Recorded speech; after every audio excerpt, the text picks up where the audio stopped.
In its previous incarnation as Ceylon, Marco Polo described Sri Lanka as one of the most beautiful countries of its size in the world, and its lush tropical beauty has inspired many other more contemporary compliments. But communal strife in this paradise has taken the country to the brink of civil war. Of Sri Lanka's 15 million people, 75% are Sinhalese and mainly Buddhist, and about 20% Tamil and mainly Christian. The minority Tamils have long felt discriminated against, and after violent clashes in 1983, an ongoing guerrilla campaign and government reprisals, some Tamil politicians are now demanding a separate homeland. It's a demand the Sri Lankan government is not about to consider in the current climate. There's no prospect of getting any kind of solution so long as people go on saying they want a separate state. Our problem is that you have to convince the majority of the country, about 80–85% of the country, will accept some kind of compromise.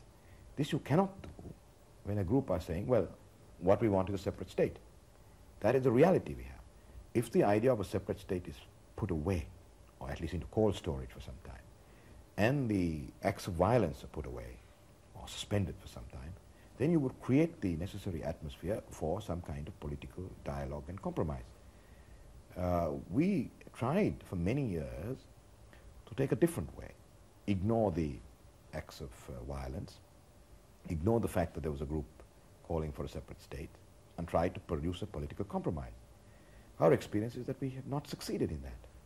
Some people blame us, we blame the rest, but the fact is it has not succeeded. And the minister made this admission about Tamil allegations of indiscriminate reprisals by the Sri Lankan army. One of the biggest problems we had was they were unused to being blown up. And people have told us, look, you know, we were driving in a truck with somebody, and the next thing I found was his head in the pool of water and his arm on a tree, and for half an hour I really didn't know what I was doing. Now, much as we understand the human reaction in that, we can't accept that as a way on which a organized force can work. But now, with more experience of this, or being blown up more often, shall we say, they are much more in control of themselves. And the reprisals, these refugees in July '83 went not because of military ones, but because ordinary people had some action. That, I must say, I'm fairly confident is a matter of the past. It's all over. I think the majority of the people in the rest of the country accept that it's absolutely counterproductive to deal with innocent people walking down the road. One of the major factors in Sri Lankan political life, and especially in the current conflict with the Tamils, is the overwhelming dominance of the Buddhist religion. Our cameras were given this unprecedented view of the holiest of chambers in the famous Buddhist temple of the Tooth in the town of Kandy. Religious tradition holds that this elaborately gilded casket contains the Buddha's left eye tooth, and the story goes, whoever retains the tooth holds the kingdom. The more traditionalist, conservative Buddhists believe this makes Sri Lanka a citadel of the purest form of their religion, and they insist on a role in the political life of the country. At a recent all-party conference to discuss the future direction of politics here, it was the Buddhists who resisted all moves to give the minority Tamils any greater say in how the country is run. But ministers claim they're working on a compromise which will satisfy the mainly Buddhist Sinhalese if the Tamils agree to new talks.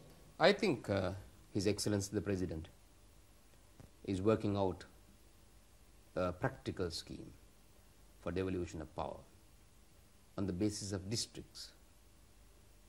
I think this scheme will be acceptable to the vast majority of the Sinhalese people, and if it is accepted by the Tamil people, then there is all hope for a political solution.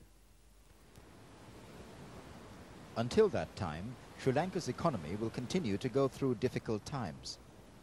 Hotel occupancy since the riots in 1983 has been down by nearly 40%.